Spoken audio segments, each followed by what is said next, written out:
একদিন টুনি তার ছানাকে ঘুম পাড়াচ্ছিল। হঠাৎই দরজায় টোকা মারার আওয়াজ হয়।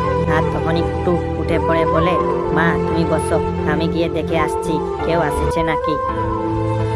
কিন্তু কুটু দরজা খুলে দেখে দরজার বাইরে টুনি রয়েছে। আর এটা দেখে কুটু অবাক হয়ে যায় আর বলে, মা তুমি দরজার বাইরে কি করে এলে? তুমি তো আমাকে ঘুম পাড়াচ্ছিলে। আরে আমি তোকে কোথায় ঘুম পাড়াচ্ছিলাম? তোকে তো ঘুম পাড়িয়ে আমি বাজার করতে গিয়েছিলাম। মা তাহলে ভেতরে কে? ঠিক আছে চলো দেখি ভেতরে কে আছে। এরপর দুজন ভেতরে ঢুকে আসে। সেখানে এসে দেখে কেউ নেই। আর এটা দেখে কুটু ভয় পেয়ে কান্নাকাটি শুরু করে দেয়।